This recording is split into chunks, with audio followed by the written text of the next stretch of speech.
Admire beauty without doubting your own. One of my favorite of the many slogans that feature on Kou Kou Kreations. Kou Kou are a conscious, slow fashion brand with all the items sourced having a vintage or second-hand history. Through their designs, they broadcast slogans of equality, and we are so here for it. We're talking about the battle against fast fashion, where Sophie expands on her brand's passion to upcycle second-hand gems. Beyond fashion sustainability and the fight for equality, FREEBIRD and Kou Kou have raging feminism and smashing the patriarchy in common, and I'm so pleased that Sophie joins me today. Shall we start straight away with I'm not going to rattle on any longer. I would love for you to, as the business owner of this brand, to tell me all about it. Tell us about Kou Kou Kreations. Yeah, so it is a female focused brand which is dedicated to having a sustainable impact on the world. So basically, I think that you can't think about sustainability without also thinking about the women that are making your clothes and the way that that impacts them. So it's really important for me to lump it all together and go this is all a feminist issue, fashion is a feminist issue, and let's make it sustainable, and let's be really transparent about how we're creating things and where everything comes from and how you're posting it, and really transparent in your ethics behind your business. Totally. Yeah. Totally. I mean, the best thing about the small brands, people are going to know this by now about FREEBIRD small brands, is nearly all of these business owners are led by their values. And Kou Kou is literally the full parcel on that, from the sustainability to the empowering women to the equality fight that you're on. There's a great image of Sophie as a small business owner holding bundles of cardboard. This is on Instagram. They're packages which can all be reused or recycled, and they contain the purchased products that look like you're about to ship them. It's so important to FREEBIRD, but please do share your thoughts. Yeah, so every single stage it's key to be sustainable at every stage, because sometimes you see people shipping stuff in a recyclable package, but then it's wrapped up in plastic something, or I can't tell you how much it annoys me. Yeah, and limiting waste, and it's every stage of my practice, where when I'm in my studio and I'm using something, I don't want to be wasteful with that. Then it's really intrinsic to everything for me. So I'll run you through kind of the I guess 4 steps. So first, it's from sourcing stuff. So how I actually go about finding a leather jacket or a leather handbag or any kind of item that I'm going to upcycle, and then making sure that it's not making sure that's not implementing badly on the world, and that's giving it a second life. And then from there, it's the actual process of painting it and not being wasteful. So then I guess that's the kind of second thing. And then it's thirdly, how it is shipped, how you making sure I take a big bundle of orders, so I'm not going to the driving to the post office every day or so, or making sure that all of the packaging is recyclable, and that I'm also informing the people of that so that they know to do it, because sometimes people just need a little reminder. And things I have a stamp, so that I'm using a stamp on the thing, because quite a lot of businesses use stickers, and I don't think there's anything wrong with that, but I just think that's quite a wasteful item. It's really single use, and if you're just putting a sticker on an envelope, that no one can use that again. So I just think it's things like that, let's work around that. Let's use a stamp with an eco-friendly ink that's just not impacting on the environment and not being so single use. I think that's a really important thing. And with all my bags, I'll only invest in a bag or buy a bag that I think will last and has substance to it, and is an ever that someone can use for years, rather than a really niche, oh, this is fashionable this month and it won't be fashionable ever again kind of item that's become so disposable, and it then becomes part of this fashion cycle of trends. Yeah. Yeah. It's that huge level of detail that you're bringing to your company, and so many people admire it and they know it, and that's why they're shopping with you. And that's why I think lockdown has been the most incredible turn of events for the fashion industry. Like, every time I have these conversations, everyone comments on the boohoo exposure, the misguided exposure. You know, they say that they're following more sustainable small brands on Instagram rather than ASOS. You know, they're Definitely. losing people. They really Yeah. are. People are becoming far more aware. Exactly. And I think it's important that we as consumers question where things come from.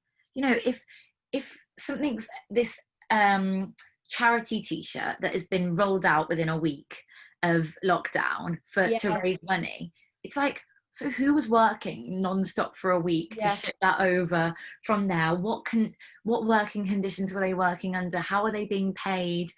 You know, we really need transparency in the ethics behind these businesses. And I think people are really waking up and going, oh, actually, I don't know where this dress that I've got has come from. And especially there's a lot of kind of questioning of like the price of things, because, you know, if you've got a top for £8 in the sale, well, that is not, we know for a fact that that has not been ethically made, because you can't, Yes.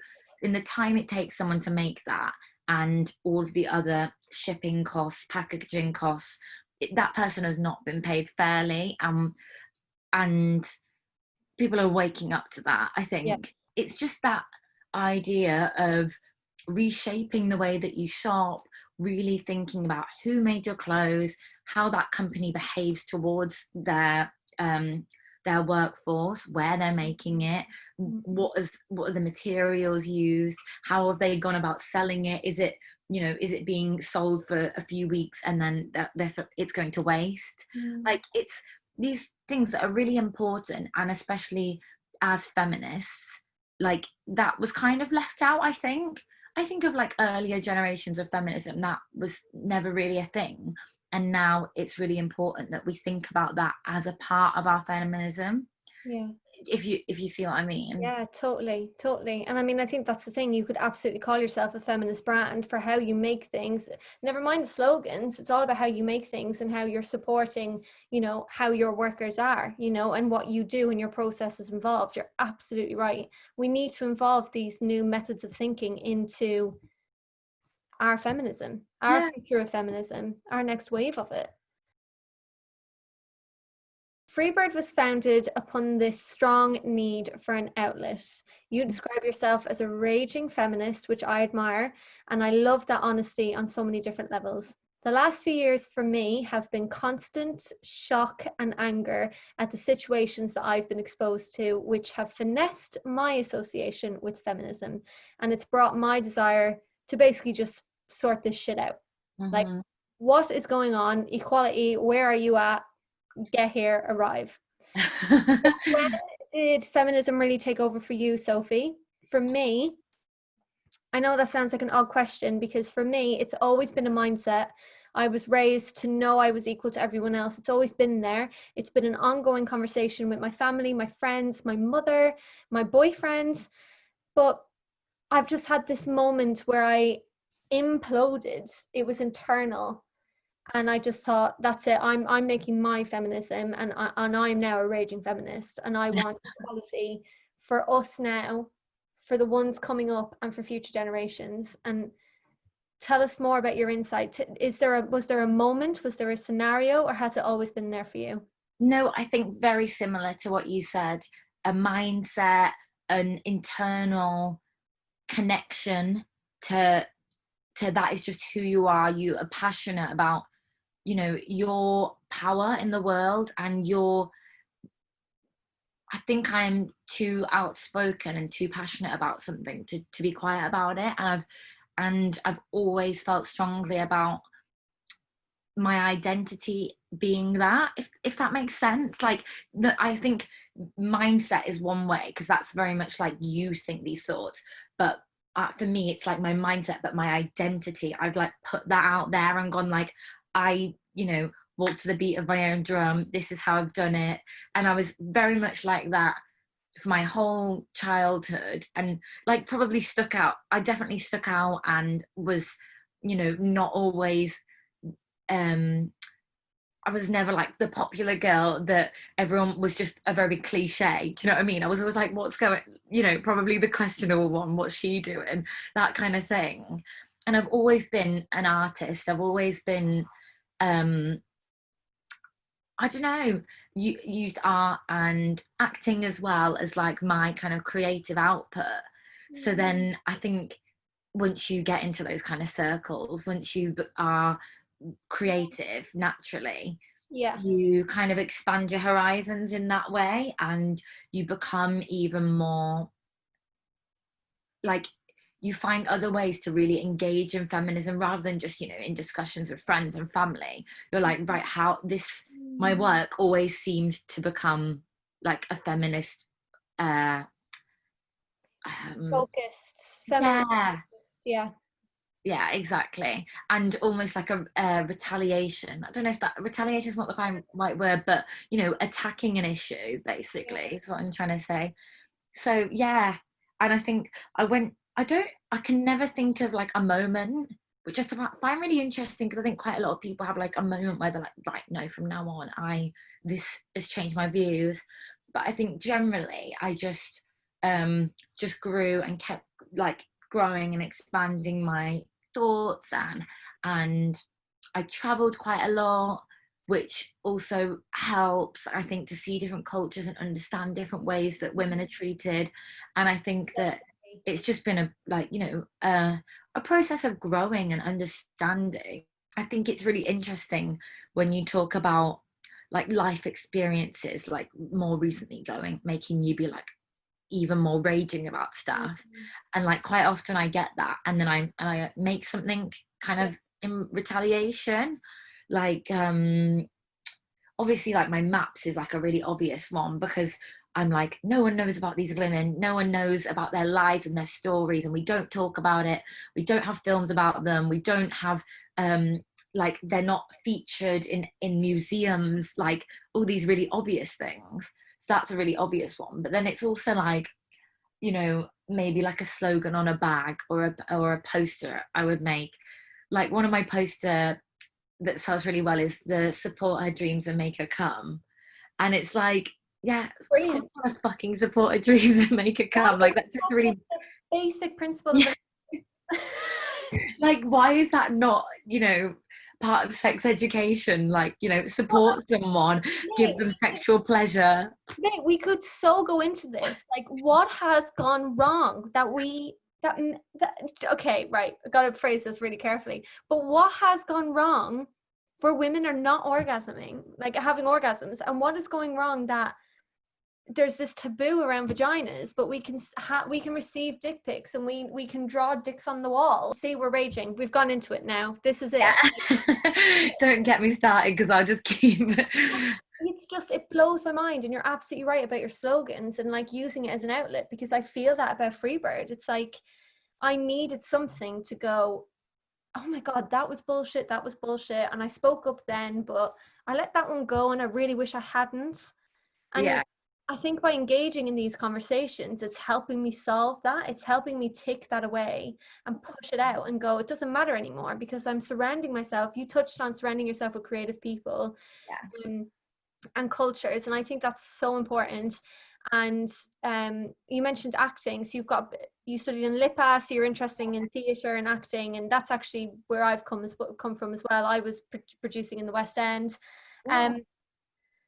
But I think that's another part of this, is that when you surround yourself with those like-minded people who are working in the arts, they tend to be quite generally open-minded, inclusive, yeah, accepting, generally. mm-hmm.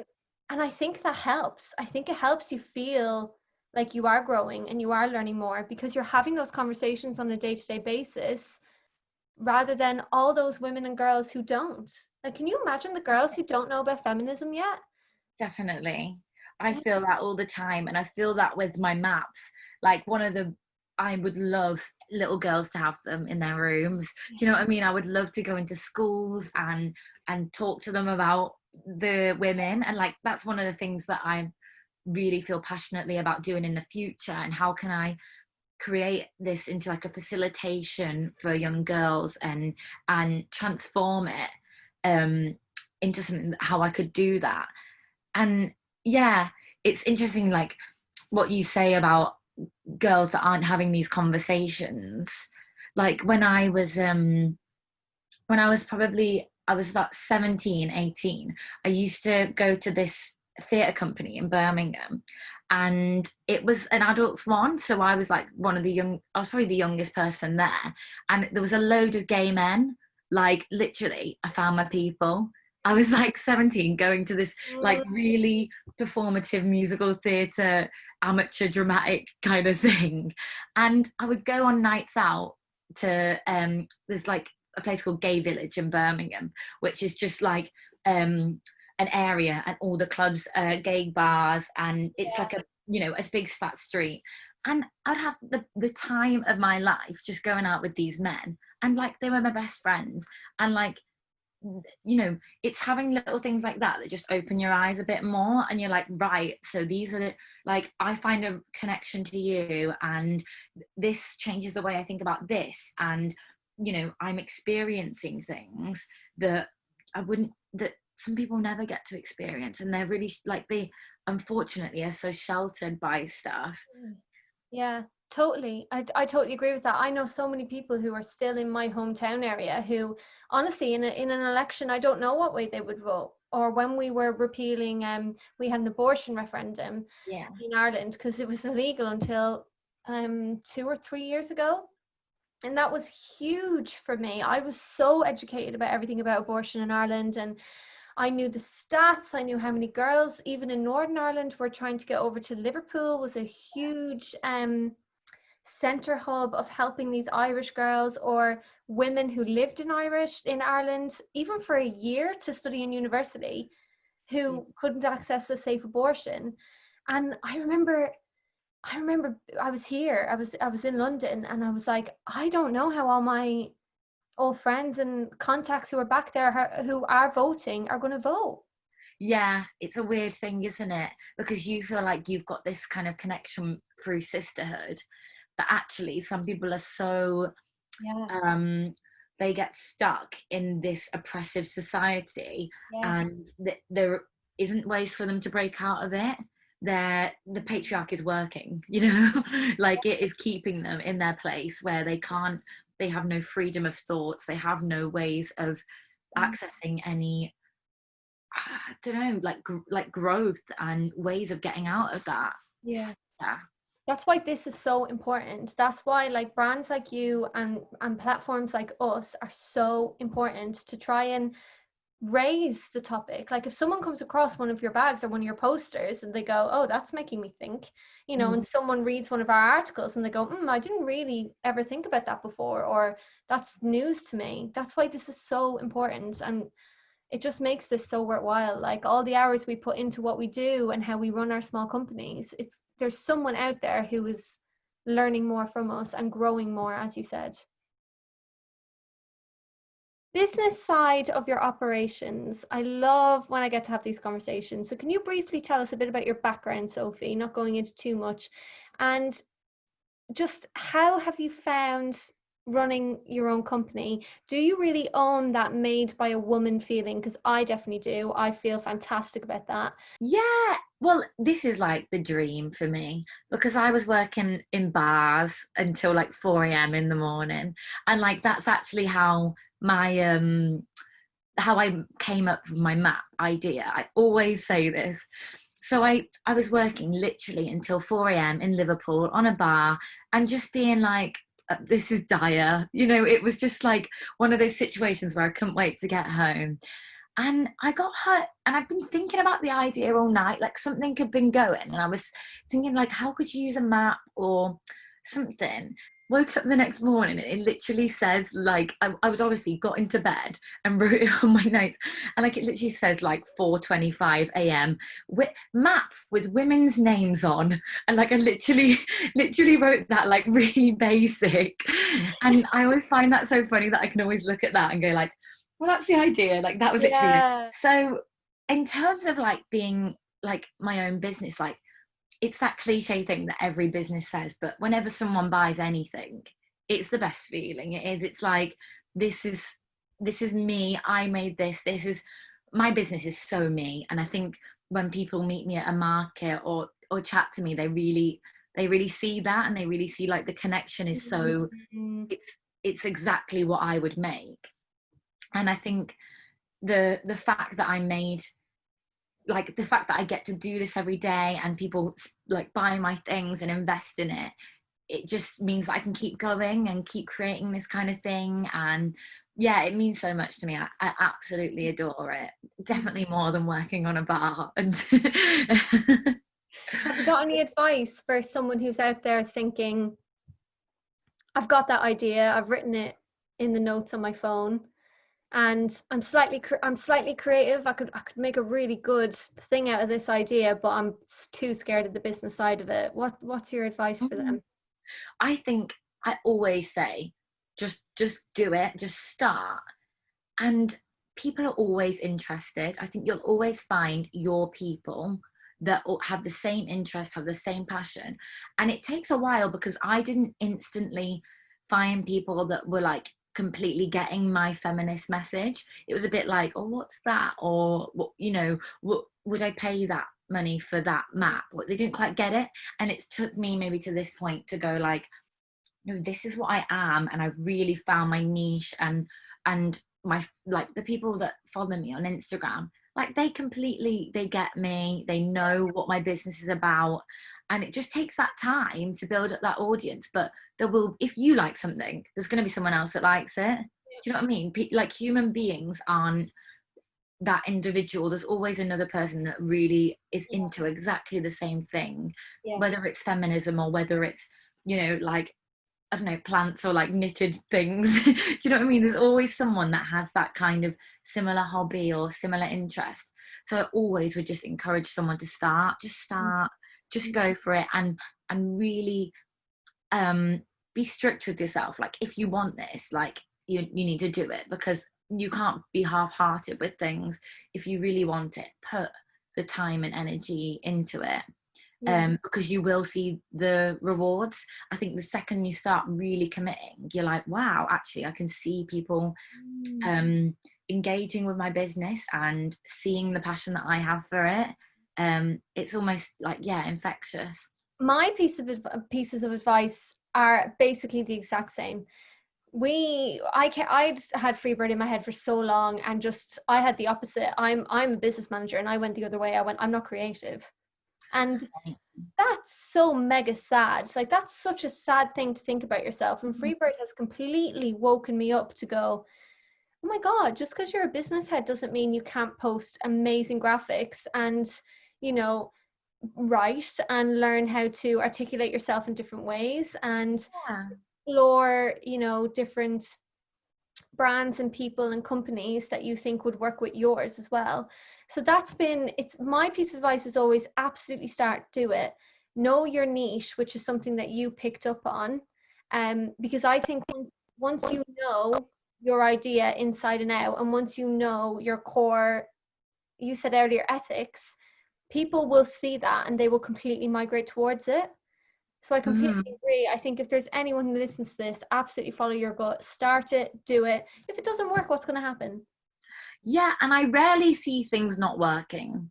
I know that sounds like really like basic, do you know what I mean? But I rarely see someone start something and commit to it and be passionate about it and it crash and burn. That doesn't really happen. People generally grow. Like, we evolve, we grow, and you'll figure things out, and you'll make little mistakes, but you'll find your way. And if it's what you really want to do, like, I really believe in people. Can you please tell us more about your new collection, which I knew about before everybody else did? We are getting this up just in time, so it will literally either be tomorrow or the day after, so we'll figure that out. But please tell us more. I'm so excited. Yes.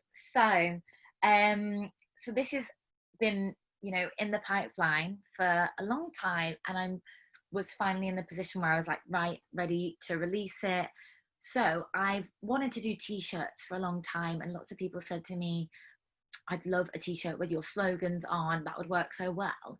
And for me, I was intrinsically like, but how can I do a t-shirt that's not buying into that fast fashion model? Do you know what I mean? How can I do that? And it took a lot of, there were like really key things that I needed to make sure fitted my brand and the ethics of it were correct, and I could back it. Do you know what I mean? I would never want to sell something that I couldn't back and be like, this is ethical, this is sustainable, I know who made this, I know who produced that. I could tell every part of it. So the t-shirts are made climate neutral, which basically means that they've been made using sustainable energy of wind and solar power, so that there's no excess water, there's no excess energy use. So, and they're then also like shipped in a sustainable way. They're made with organic cotton. And then the second half of that is, I was like, I don't want to just buy an ethical t-shirt from like a big corporation somewhere. I don't want to, there's so many places you could have got a t-shirt printed in the UK. And I'm like, I don't want that. I want a female printer. I want a female business that has, that I can invest in them as well, because obviously it costs me money to get a lot of money to get the t-shirts printed. And it's like, I don't want to just send that money into the world. I want it to go to a woman. I want that to be able to help her. And so yeah, I found two companies that I ended up using, but the first one is incredible. They're based up in Glasgow and they're called Wild and Kind Studios. And they're run by two women, and absolutely amazing women. Like, Wild and Kind Studios. Wild and Kind, like Wild and Kind. Wow, great. Yeah, so amazing. And they're like a profit for good organization, and they use a lot of their profits for helping women and giving placements for them and running workshops and stuff like that. A really cool organization. Yeah, and the way that they print is direct to garment printing, which basically means there's no water used, there's no excess materials, it's all like print to order, so there's no waste, which is really cool. So yeah, so happy to like invest my money into a female focused business. And then the other one I used is called Lucky Cat Printing, and I use that for the black t-shirts because the other company don't do black t-shirts basically. But yeah, so happy to go, okay, these are ethical t-shirts, but also I've invested in a female focused business and a female run business, so that they meet in the, it's all merging and it's all something I can completely back and completely go, I know where each of these are made at every stage, and I can really support this and promote it with confidence. And you should be mega proud. Thank you. No, genuinely, I think that's you've got me in awe now. I think that's absolutely incredible. Well done, you, because you deserve it, because you're the person who's made all that happen. They've got fantastic companies, but you took the time to figure that out, so well done. Yeah, and I was really, for a long time I was like, no, I couldn't do t-shirts because I couldn't really find a sustainable way of doing it. But I really, really do believe in this, and I believe in, the way it is possible. So why aren't these big companies like Misguided doing stuff like that? Honestly, it's beyond me. Yeah. But yeah, so excited. So the collection there's 4 t-shirts, and then there's also some hand painted handbags. I think there's 10 handbags, which is really excited. And then there's some jeans and a skirt and a few other like hand painted items, which are all really cool, all upcycled. So that's coming out this Friday, which is really exciting. And the shoot, I just did a shoot in London this weekend, so the pictures are gorgeous. So I'm so excited.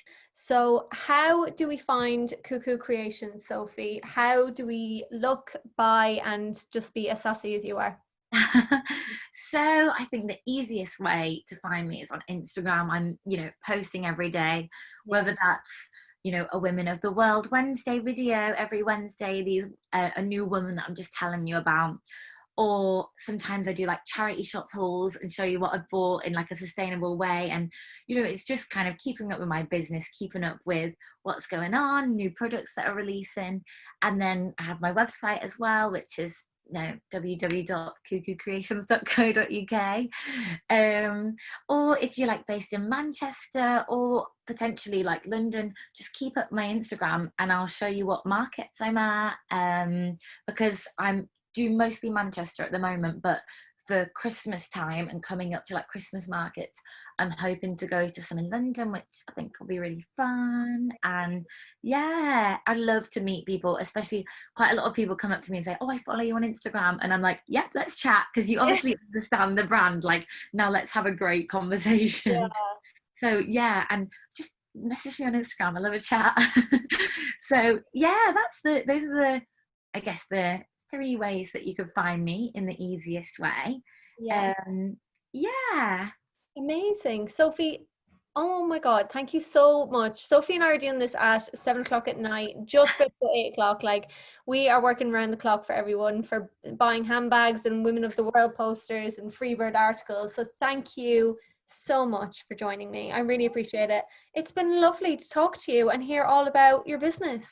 Yeah, definitely. You two, I've absolutely adored it.